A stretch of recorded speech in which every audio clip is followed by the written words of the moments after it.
Hello everyone, कैसे हो आप सब। तो मुझे बहुत लोग कमेंट कर रहे थे कि क्या हुआ था मेरी प्रेगनेंसी में, क्या कॉम्प्लिकेशन आई थी, कैसे मेरी मतलब बच्चे की डेथ हो गई। तो बहुत सारे लोग कमेंट कर रहे थे, बहुत ज़्यादा लोग कमेंट कर रहे थे। मैं नहीं रिप्लाई दे रही थी तो उन लोग गलत समझ रहे थे।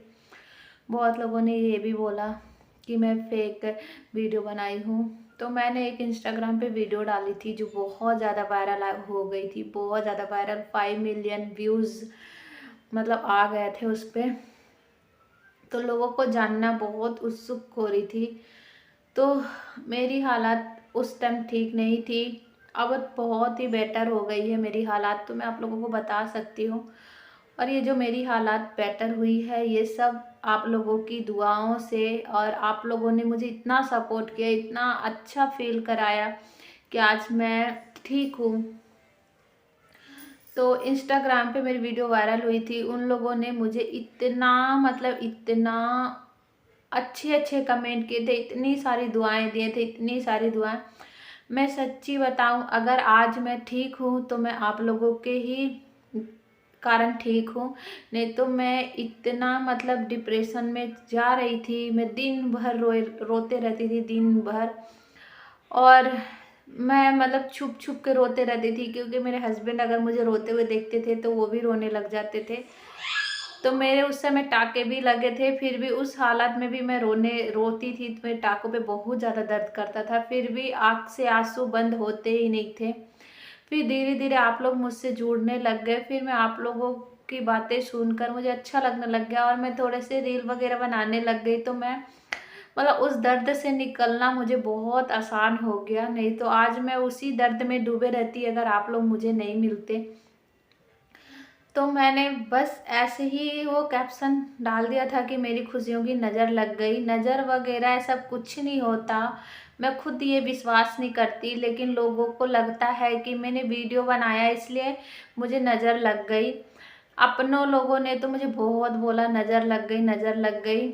अपनों लोगों मतलब मैं इतनी डिप्रेशन में जा रही थी, सब लोग मुझे फ़ोन करके यही बोल रहे थे तुमने वीडियो बनाया, मतलब किसी ने मुझे इतना मतलब वो नहीं किया, चलो हाँ हो गया, नज़र वगैरह कुछ नहीं होता। लेकिन लोग मुझे ऐसे ही बोल रहे थे, मैं धीरे धीरे बहुत डिप्रेशन में जा रही थी। फिर आप लोगों की कमेंट सुनी कि नहीं, नज़र वगैरह कुछ नहीं होता, जो होना रहता है ये ऊपर वाले की मर्जी होती है। तो मैं थोड़ी सी ठीक हो गई। तो चलिए मैं आपको बताती हूँ, मेरी डिलीवरी अब होने वाली थी, 8 मार्च को मेरी डिलीवरी डेट था। और ये जो हुआ है ये 14 फरवरी को हुआ है, वैलेंटाइन डे के दिन। तो मैं आपको शुरू से बताती हूँ क्या हुआ था। मेरा प्रेगनेंसी बहुत अच्छा था, मैं अपना वेट भी बहुत अच्छा गेन कर ली थी, सब चीज़ सही चल रहा था। 8 मंथ में मैंने अपना सोनोग्राफी भी कराया, उसमें सब चीज़ ठीक था, पानी वगैरह पेट में देखते हैं वो सब चीज़ ठीक था, सब नॉर्मल था। फिर जब साढ़े 8 मंथ हो गया तो मुझे इचिंग स्टार्ट हो गई, बहुत ज़्यादा मतलब इचिंग हो गई, धीरे धीरे इचिंग स्टार्ट हो रही थी हाथों पे पैरों पे। तो प्रेगनेंसी में ऐसा होता है कि हर टाइम मतलब कुछ ना कुछ कॉम्प्लिकेशन आते रहता है, मतलब प्रेगनेंसी में कभी भी एक चीज़ आपका शुरू से लास्ट तक नहीं जाएगा, हमेशा हर मंथ आपका नई नई प्रॉब्लम आती है। तो मुझे लगा कि ये ईचिंग वाली भी प्रॉब्लम अपने टाइम पे चले जाएगी। और मेरा मेरे पहले प्रेगनेंसी और दूसरा प्रेगनेंसी दोनों डिफरेंट था। बहुत लोगों का सेम होता है लेकिन मेरा कुछ भी सेम नहीं था। पहले प्रेगनेंसी बहुत ही अलग थी, दूसरा प्रेगनेंसी बहुत अलग थी। पहले प्रेगनेंसी में तो मैंने बहुत प्रॉब्लम फेस किया था, बहुत ज़्यादा परेशान हो गई थी। और दूसरे प्रेगनेंसी में मुझे उतना ज़्यादा परेशानी नहीं हुई थी। और मैंने दूसरे प्रेगनेंसी में मुझे एक दिन भी उल्टियाँ नहीं हुई है, एक भी दिन उल्टी मुझे नहीं हुई है। और लेकिन मुझे पहले प्रेगनेंसी में 3 मंथ लगातार उल्टियाँ होती थी, लगातार जब भी खाना खाती थी उल्टी हो जाता था। तो दूसरे प्रेगनेंसी में मुझे उल्टी वगैरह कुछ भी नहीं हुआ था। जबकि मैंने दूसरा जब प्रेगनेंसी कंसीव की थी तो मुझे नहीं पता था मैं प्रेग्नेंट हूँ, मैंने बहुत सारा पपीता खाई थी। और मुझे ना कुछ मतलब मुझे ना कुछ उस समय कुछ प्रॉब्लम हो गई थी, तो मैं डॉक्टर को दिखाई थी, तो डॉक्टर ने बोला पपीता वगैरह खाया करो, और बहुत हार्ड हार्ड मेडिसिन भी मैं उस समय ले रही थी, और मैंने कोरोना का वैक्सीन भी लगाया था। फिर ये सब होने के बाद मुझे पता चला कि मैं प्रेग्नेंट हूँ। फिर मैं डॉक्टर से कंसल्ट की, फिर उनको मैं बताई कि मैंने पपीता खाया है बहुत सारा, और मैं बहुत सारा मेडिसिन भी ले रही हूँ। तो फिर मैंने डॉक्टर को बोली कि मैं क्या ये प्रेगनेंसी कंसीव कर सकती हूँ या मैं अडॉप्ट करा लूँ। घर वाले भी बोल रहे थे अडॉप्ट करा लो। तो फिर डॉक्टर ने भी बोला कि तुमने तो बहुत सारा मेडिसिन, मतलब ये मेडिसिन नहीं खाना चाहिए प्रेगनेंसी में, लेकिन तुमने खा लिया है और तुमने कोरोना का वैक्सीन भी लगवा लिया। फिर भी डॉक्टर ने बोला नहीं, अभी तुम्हारा सोनोग्राफी करके देखते हैं। तो उन्होंने बोला सब चीज़ ठीक है। 3 महीने बाद फिर उन्होंने बोला सब चीज़ ठीक है, अडॉप्शन कराने की ज़रूरत नहीं है। फिर भी मन में ना एक अंदर सा डर था, पता नहीं क्यों। मुझे शुरू ही प्रेगनेंसी से अंदर से डर था, मेरे हस्बैंड को भी डर था कि कुछ मतलब सब सही से हो जाए। फिर उसके बाद मेरी प्रेगनेंसी मस्त आराम से चली, 8 मंथ तक सब चीज़ सही थी। सारे 8 मंथ में मुझे वही ईचिंग वगैरह स्टार्ट हो गई। वंशु के टाइम ईचिंग बिल्कुल भी नहीं था। वंशु के टाइम हाथ पैर मेरे लास्ट मंथ में फूलने लग गए थे, बहुत ज़्यादा फूल गए थे हाथ पैर। तो मुझे लगा शायद इस बार ईचिंग हो रही है, नॉर्मल होती है। मैंने जितने लोगों से भी पूछा, सब ने बोला ईचिंग नॉर्मल है, नॉर्मल है, और मैंने भी इसको नॉर्मल ही समझी। फिर भी जब मुझसे बर्दाश्त नहीं हुआ ईचिंग, फिर मैं डॉक्टर के पास गई थी। 9th मंथ स्टार्ट हुआ था तभी मैं गई थी डॉक्टर के पास। नहीं, 9th मंथ स्टार्ट होने के 1-2 दिन पहले गई थी मैं डॉक्टर के पास। फिर उन्होंने दवाई वगैरह दिया। मैं बोली इससे ईचिंग ख़त्म हो जाएगी ना? तो उन्होंने बोला ईचिंग तो ये ख़त्म नहीं होगी, ये तो नॉर्मल ही है, पर आपको थोड़ा बहुत रिलीफ मिलेगा। फिर मैं बोली चलो ठीक है। फिर उन्होंने एक टेस्ट लिखा था और एक सोनोग्राफी लिखा था। उन्होंने बताया नहीं था ये टेस्ट किस लिए है, इमरजेंसी है, क्या है, नहीं है, उन्होंने बताया नहीं था। फिर मैंने सोचा अभी मैं कुछ दिन पहले ही तो मैं सोनोग्राफी कराई हूँ, अब क्यों सोनोग्राफी कराना, मैं बाद में करा लूँगी करके। और लास्ट मंथ का तो सोनोग्राफी हो गया। फिर डॉक्टर ने क्यों लिखा, फिर मैंने ना वो सोनोग्राफी नहीं कराई और ना ही वो टेस्ट करवाई जो टेस्ट उन्होंने लिखा था। और उन्होंने बताया भी नहीं था कि ये टेस्ट बहुत ही इम्पोर्टेंट होती है, और ये बच्चों के लिए अगर तुम्हें टेस्ट नहीं कराओगे तो बच्चों की जान का खतरा होगा। लेकिन मैं एक बात बताऊं, भगवान की जो मर्जी रहती है ना, उसके आगे किसी की नहीं चलती, किसी की नहीं। और इस जो हुआ है मेरे साथ, कब मुझे लगता है ये सारी भगवान की मर्जी थी। उनको मुझे बेबी देना ही नहीं था, क्योंकि मैंने A to Z टेस्ट करवाए हैं, सारे सोनोग्राफी कराए हैं, पर लास्ट में पता नहीं मेरे मन को क्या हो गया, मैंने वो टेस्ट कराया ही नहीं।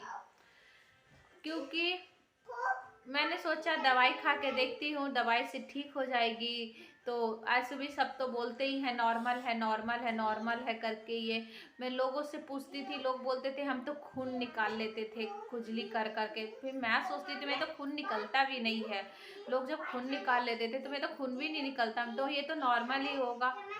मैंने कितने लोगों से पूछा है, सबने बोला ये नॉर्मल है, किसी ने नहीं बोला कि ये जानलेवा होता है। फिर उसके बाद उन्होंने एक दवाई दिया था लगाने के लिए। मेरा बेटा जहाँ मैं रहती हूँ वहीं वो भी रहता है, तो उन्होंने एक दवाई दिया लगाने के लिए मुझे। तो वो दवाई लगाने से कुछ भी रिलीज नहीं हो रहा था, मतलब कुछ टाइम तक जो 5 गोली दिए थे मुझे, वो 5 गोली खाई तब तक रिलीज था, फिर उसके बाद कुछ भी नहीं हो रहा था। फिर मैंने डॉक्टर को बोली थी, तो डॉक्टर बोली कि ज़्यादा दवाई नहीं खा सकते प्रेगनेंसी में और खुजली होगी। तो मेरे माइंड में ना यही चल रहा था बस कि खुजली तो होना ही है, अब बार बार डॉक्टर के पास जाने से क्या फ़ायदा, खुजली तो होना ही है। फिर मोहल्ले में भी ना मुझे सब कोई बोलते थे, कुछ कुछ लोग बोलते थे कि अब तो तुम्हारा 9वां मंथ स्टार्ट हो गया, तुम मतलब डिलीवरी करवा लो, क्यों इतना परेशान हो रही है, डिलीवरी करवा लो। फिर भी ना मेरे मन में ना मतलब एक पल के लिए मैं सोची चलो मैं डिलीवरी करा लेती हूँ। फिर मैं नेट पे पढ़ा तो उसमें लिखा हुआ था कि मतलब बच्चे को पूरे 9 मंथ के लास्ट तक कुछ ना कुछ उसमें विकसित होते रहता है। ये मतलब अलग बात है कि आप पहले बच्चा हो जाता है, लेकिन 9th मंथ तक उसमें कुछ ना कुछ विकसित होते रहता है। तो हमने यही सोचा, मैं सोची इतना दिन मैंने कष्ट सहा है, कुछ दिन और सही, चलो काट लेंगे। फिर उसके बाद मेरा मतलब मैं बता रही हूँ आपको, मेरी 14 तारीख को मेरे साथ वो हुआ। मैं 12 तारीख की रात, 12 तारीख को बता रही हूँ मैं वैसे मैं इनको बोल रही थी चलिए ना मैं डिलीवरी करा लेती, लेकिन ठंड इतनी थी ना, तो मैं सोची चलो अब मार्च का महीना, मार्च में इतनी ठंड नहीं रहेगी, उस टाइम करवाऊंगी डिलीवरी। फिर भी मेरा लेकिन जो होना था वो तो हो गया। फिर 12 तारीख की रात को मतलब 8 बजे मुझे हल्की सी दर्द स्टार्ट हो गई, मतलब हल्का सा पेन, हल्का सा, मतलब इतना भी पेन नहीं था, हल्की सी पेन थी नॉर्मली। तो मुझे लगा, मुझे एक पल के लिए लगा कि लगता है मुझे लेबर पेन होने वाला है। और मैंने ये भी डिसाइड किया था कि मैं नॉर्मल डिलीवरी कराऊंगी, क्योंकि सब कोई मुझे बोलते थे कि नॉर्मल हो जाता है, पहला सी सेक्शन के बाद दूसरा नॉर्मल हो जाता है, अगर तुम चाहोगी तो नॉर्मल हो जाएगा। फिर भी मैंने भी यही सोचा था कि अगर मेरा टाइम से पहले दर्द हुआ तो मैं नॉर्मल की कोशिश करूंगी, अगर टाइम तक दर्द नहीं हुआ तो फिर मैं ऑपरेशन करा लूंगी, क्योंकि मेरे घर में कोई था नहीं। मैं सोची नॉर्मल जो होता है थोड़ा सा उस दिन का दर्द रहता है, बर्दाश्त कर लूंगी, फिर उसके बाद उतना दर्द नहीं रहता। लेकिन ऑपरेशन में आप अपने से कुछ भी नहीं कर सकते, 1 हफ्ते तक आपको पकड़ के उठाओ बैठाओ खाना खिलाओ सब चीज करना रहता है। तो मेरे माइंड में ना ये भी घुस गया था कि मैं नॉर्मल करूंगी, करके कोशिश करूंगी, दर्द सहने की कोशिश करूंगी। जब आपका पहला बच्चा होता है, हो जाता है ना, तो दूसरा बच्चा होता है तो ऐसा लगता है कि मैं सीनियर बन गई हूँ उस चीज़ में, मुझे तो सब पता है। तो ऐसा भी होता है। तो बंसू के टाइम मुझे बहुत प्रॉब्लम हुई थी, बहुत ज़्यादा, मतलब शुरू से लास्ट तक।